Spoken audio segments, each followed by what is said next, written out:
नमस्कार साथियों, आप सभी का बहुत बहुत स्वागत हमारी ऑनलाइन क्लास में। हार्दिक अभिनंदन। साथियों, हम कारकों का अध्ययन कर रहे थे और आज हम अपादान कारक पंचमी विभक्ति का जो हमने कुछ सूत्र पढ़े थे, उन सूत्रों में आगे के क्रम में अगला सूत्र का हम आज अध्ययन करने वाले हैं। तो देखिए साथियों, अपादान कारक पंचमी विभक्ति का अगला सूत्र देखिए। कारक प्रकरण चल रहा था और कारक के अंतर्गत अपादान कारक, अपादान कारक और अपादान कारक में कौन सी विभक्ति होती है? पंचमी। तो यह पंचमी विभक्ति। अब देखिए, इसका अगला सूत्र, अब तक हम इसके 4 सूत्रों का अध्ययन कर चुके हैं। आज अगला सूत्र देखिए। अगला सूत्र है पृथक विनाना, पृथक नानाभिस्तृतीया, नानाभिस्तृतीया,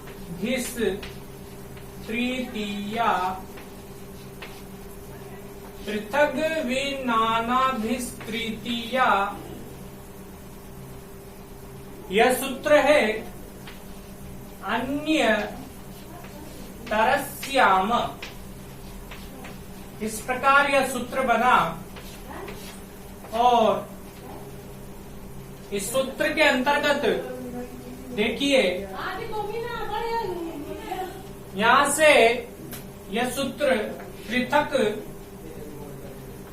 वीना और नाना, यहां से 3 शब्द निकले। देखिए, पृथक, यह पृथक, पृथक का अर्थ होता है अलग, अलग होना। पृथक, अलग। और पृथक विना और नाना, पृथक विना और नाना।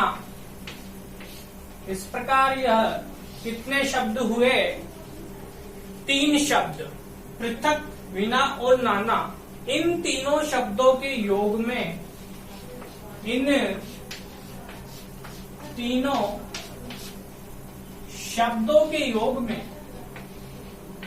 कौन कौन से शब्द? पृथक, विना और नाना। इन तीनों शब्दों के योग में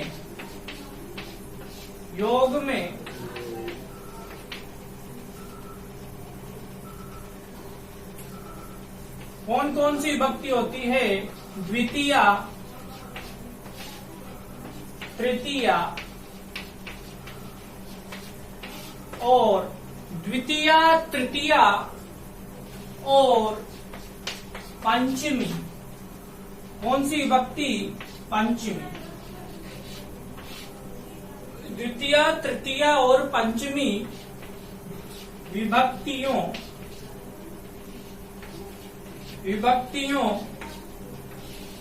का प्रयोग होता है, प्रयोग होता है। अब देखिए, जब किसी भी वाक्य में पृथक, विना और नाना इन शब्दों का प्रयोग होता है, तो इन शब्दों के योग में द्वितीया, तृतीया और पंचमी विभक्ति का प्रयोग होता है। अब देखिए, उदाहरण के माध्यम से समझेंगे। जैसे जल के बिना जीवन नहीं है, तो यह उदाहरण देखिए। जल के बिना जीवन नहीं है, जीवन नहीं है। इस प्रकार से यह वाक्य है। अब देखिए बिना, यहाँ पर बिना, इसे क्या लिखेंगे? बिना। अब देखिए ये हमने लिख दिया बिना। अब बिना, बिना के योग में जल जो शब्द है, इस जल में बिना का क्या हुआ? बिना का हो गया योग। और इस बिना शब्द के योग में जल जो शब्द है, इसमें द्वितीय विभक्ति का प्रयोग होगा। तो इस प्रकार से वाक्य बन जाएगा जलम, इसमें हो गई द्वितीय विभक्ति। किसमें? जलम में। अब देखिए जलम बिना जीवन को जीवनम लिखेंगे। जीवनम नहीं है तो न, जलम बिना जीवनम नहीं है, नास्ति। यह क्रिया हो जाएगी नास्ति। इस प्रकार से वाक्य बन जाएगा जलम बिना जीवनम नास्ति, जल के बिना जीवन नहीं है। यहाँ पर बिना शब्द के योग में, यहाँ पर बिना शब्द के योग में जलम, जल शब्द में द्वितीय विभक्ति का प्रयोग हुआ है इस सूत्र के अनुसार। अब हम अगला उदाहरण देखेंगे। यहाँ तक स्क्रीनशॉट ले लें। अब देखिए अगला उदाहरण, देखिए अगला उदाहरण है जैसे सत्य के बिना, सत्य के बिना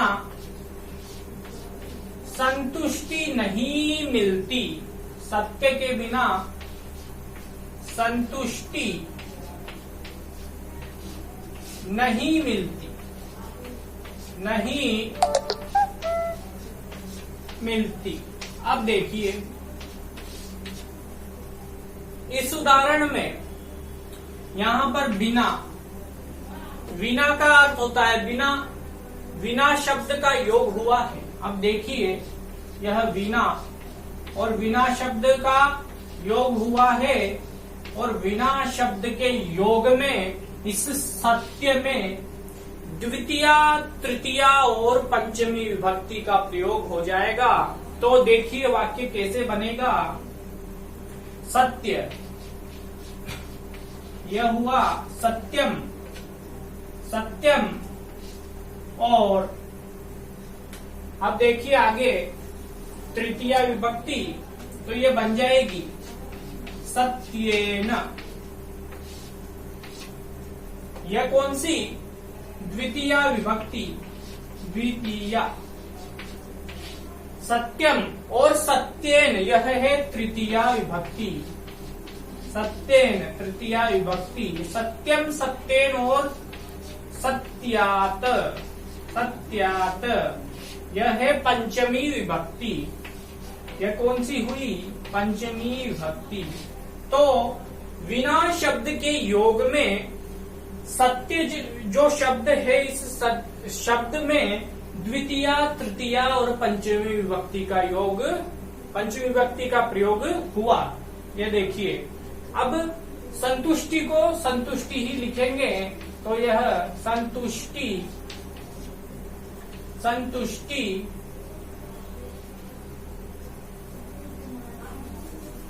अब देखिए यह संतुष्टि इस प्रकार से बनेगा, संतुष्टि। नहीं को लिखेंगे न, और मिलती, नहीं मिलती तो प्राप्यति, न प्राप्यति, नहीं मिलती है, यह क्रिया हो जाएगी न प्राप्यति, नहीं मिलती है। सत्यम, सत्येन, सत्यात। यहाँ पर एक और चीज आएगी वा। वा सत्यम सत्येन सत्यात वा संतुष्टि न प्राप्यति। सत्य के बिना संतुष्टि नहीं मिलती है। यह वाक्य बना। इस तरह से हमारा उदाहरण स्पष्ट हुआ। पृथग विनानाभिस्तृतीयान्यतरस्याम, यह सूत्र स्पष्ट हुआ। अब इसके साथ ही यह अपादान कारक पंचमी विभक्ति पूर्ण हुआ। अब हम अगला कारक और अगली विभक्ति को पढ़ेंगे। तो देखिए, अगला कारक है अधिकरण कारक सप्तमी विभक्ति। तो अब देखिए, हम अगले कारक को पढ़ते हैं।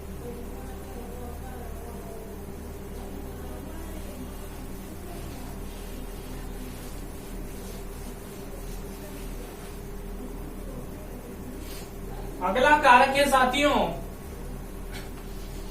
अधिकरण कारक। अधिकरण कारक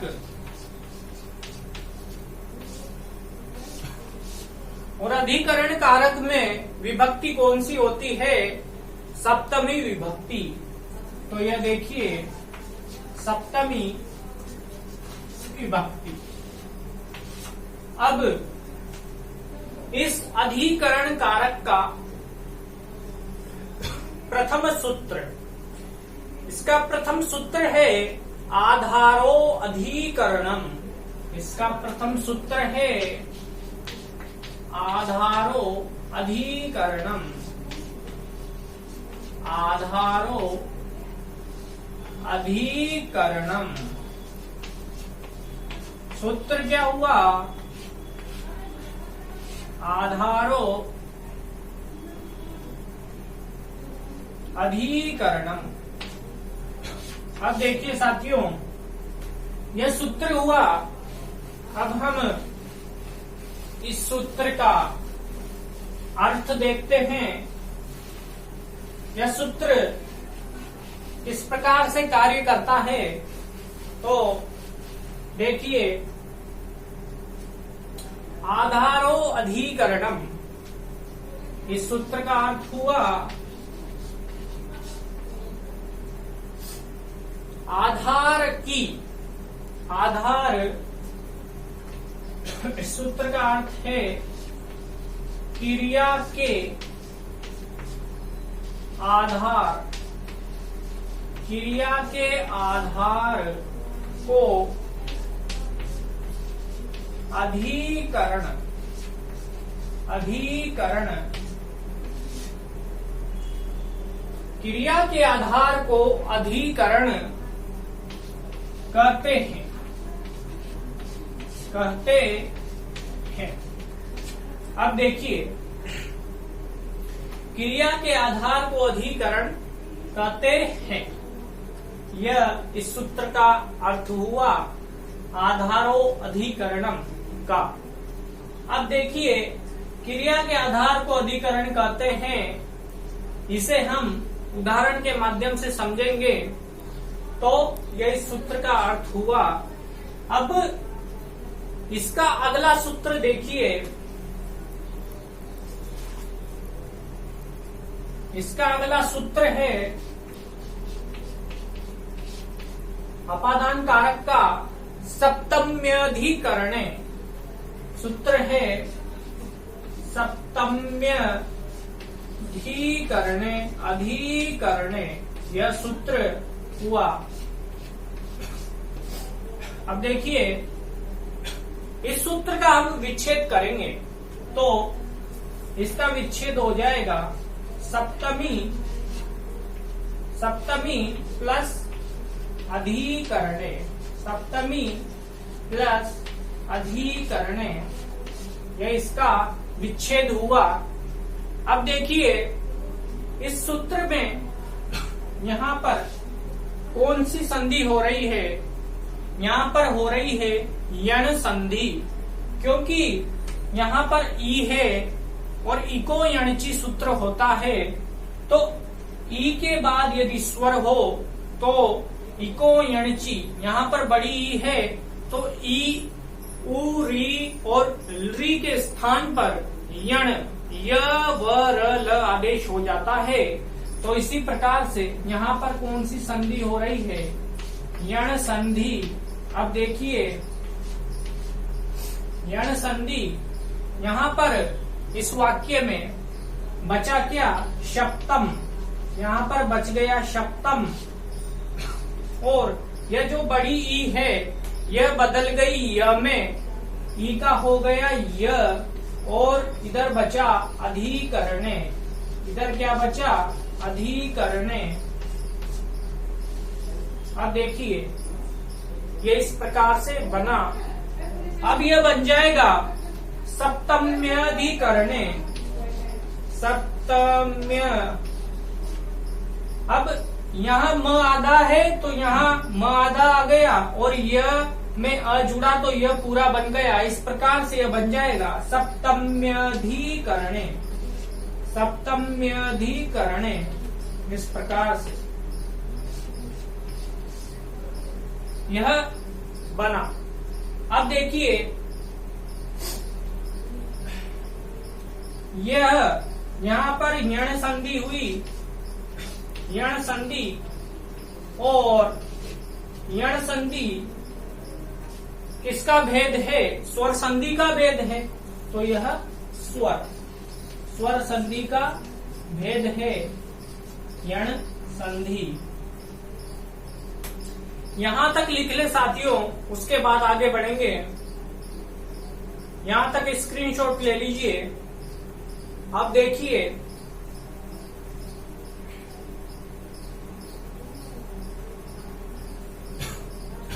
यह जो सूत्र है आधारो अधिकरणम, यह सूत्र अधिकरण संज्ञा विधायक सूत्र कहलाता है। यह सूत्र अधिकरण संज्ञा विधायक यह सूत्र अधिकरण संज्ञा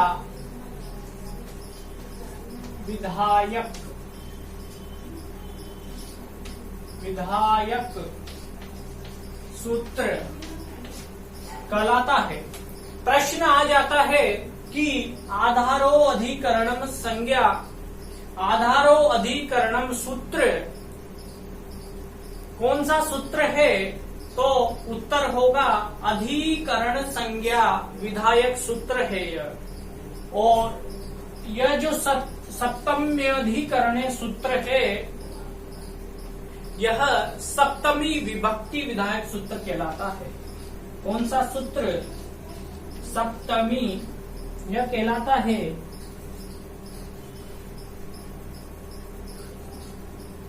सप्तमी विभक्ति। सप्तमी विभक्ति विधायक सूत्र। सप्तमी विभक्ति विधायक सूत्र कहलाता है यह सप्तम्यधिकरणे। तो जब उसके बारे में पूछे कि अधिकरण संज्ञा विधायक सूत्र है और सप्तम्यधिकरणे और आधारो अधिकरणम दोनों सूत्र ऑप्शन में हो, तो अधिकरण संज्ञा विधायक सूत्र आधारो अधिकरणम यह उत्तर हमें लगाना है। और जब इसके बारे में पूछे सप्तमी विभक्ति विधायक सूत्र, तो यह सप्तम्यधिकरणे होगा। दोनों का अंतर हमें ध्यान रखना है। दोनों ही बहुत ही महत्वपूर्ण प्रश्न है। यहाँ से 2 प्रश्न बनते हैं, तो इन्हें लिख ले, उसके बाद आगे बढ़ते हैं।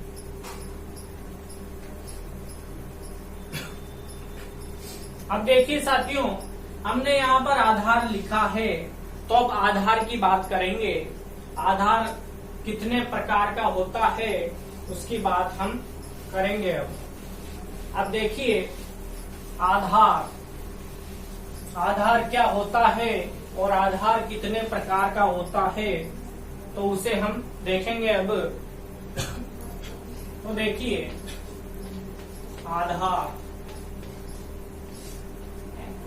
आधार 3 प्रकार का होता है। आधार 3 प्रकार का तीन प्रकार का होता है। अब देखिए पहला क्या होता है? पहला होता है औपश्लेषिक आधार। तो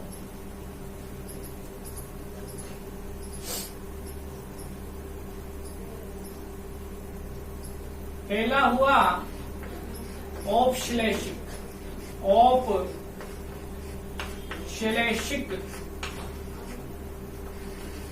आधार। कौन सा? औपश्लेषिक आधार। अब देखिए यह पहला आधार हुआ। अब औपश्लेषिक आधार किसे कहेंगे? तो देखिए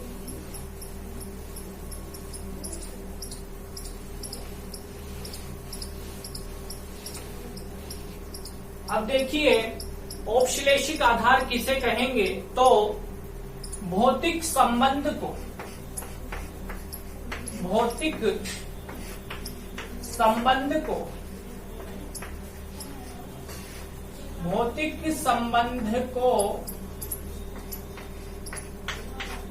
औपश्लेषिक आधार कहते हैं। औपश्लेषिक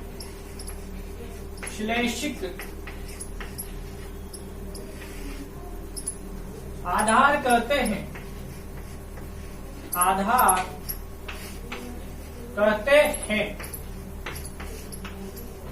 अब देखिए भौतिक संबंध को औपश्लेषिक आधार कहते हैं। तो यह औपश्लेषिक आधार की परिभाषा हुई। इसे हम उदाहरण के माध्यम से समझते हैं। तो देखिए जैसे वह चटाई पर बैठता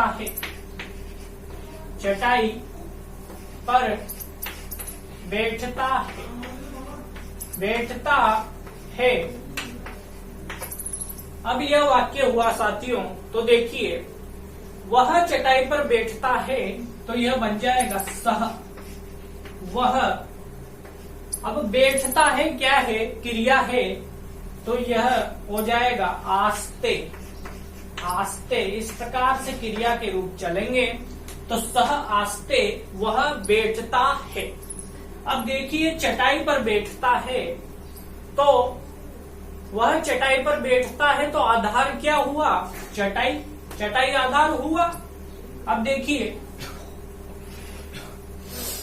चटाई से भौतिक संबंध है। चटाई और वह जो व्यक्ति चटाई पर बैठ रहा है, उन दोनों का आपस में परस्पर संबंध है, भौतिक संबंध हो रहा है। दोनों एक दूसरे को स्पर्श कर रहे हैं। इसीलिए वह चटाई पर बैठता है। ये क्या है? चटाई आधार है। तो भौतिक संबंध को औपश्लेषिक आधार कहते हैं। तो यहाँ पर भौतिक संबंध हो रहा है चटाई का और उस व्यक्ति का। तो इसीलिए ये क्या है? औपश्लेषिक आधार। और हमने आपको पहले परिभाषा लिखाई है कि आधार को क्या कहते हैं? अधिकरण। आधार है क्या? चटाई, और आधार को ही अधिकरण कहते हैं। इसीलिए अधिकरण में कौन सी विभक्ति का प्रयोग होगा? सप्तमी विभक्ति का। तो यह चटाई अधिकरण है, इसीलिए इसमें सप्तमी विभक्ति का प्रयोग हो जाएगा। तो यह बन जाएगा कटे, सप्तमी विभक्ति। कटे शब्द में सप्तमी विभक्ति हुई, तो यह सप्तमी विभक्ति का एक वचन है। सह कटे आस्ते, वह चटाई पर बैठता है। इस प्रकार से यह वाक्य बन जाएगा। अब देखिए साथियों, इसका दूसरा उदाहरण देखते हैं। जैसे रमा भूमि पर सोती है। रमा भूमि पर सोती है। अब देखिए रमा क्या है? कर्ता। तो यह बना रमा। सोती है, तो यह क्रिया बन जाएगी शेते। क्रिया हो जाएगी यहाँ पर शेते। और भूमि पर सो रही है वो, तो भूमि क्या है? आधार है। और आधार में आधार की अधिकरण संज्ञा होती है, आधार को अधिकरण कहते हैं। ठीक है, क्रिया के आधार को क्या कहते हैं? अधिकरण, और अधिकरण में होती है सप्तमी विभक्ति। तो यहाँ पर भूमि पर, यह भूमि जो है इसमें हो जाएगी सप्तमी विभक्ति। तो यह वाक्य बन जाएगा भूमौ, सप्तमी विभक्ति भूमौ। रमा भूमौ शेते, रमा भूमौ शेते, रमा भूमि पर सोती है। यह वाक्य बना। इस प्रकार से यह औपश्लेषिक आधार स्पष्ट हुआ। अब हम अगला आधार पढ़ते हैं। तो देखिए, अगला आधार है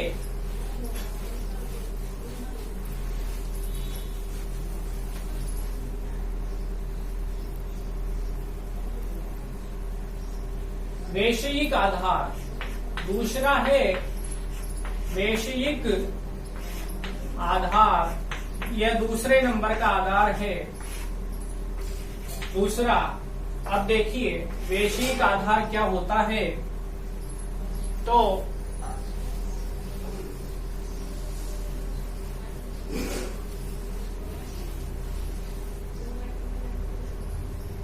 देखिए विषय से संबंधित, विषय से संबंधित,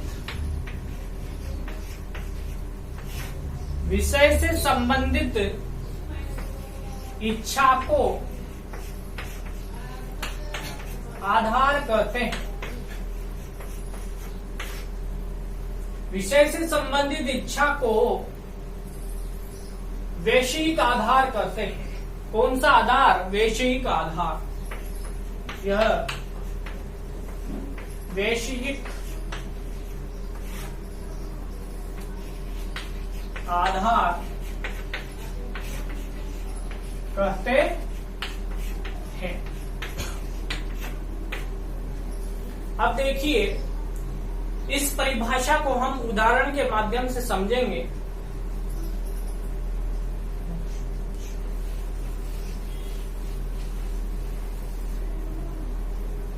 जैसे राम की मोक्ष में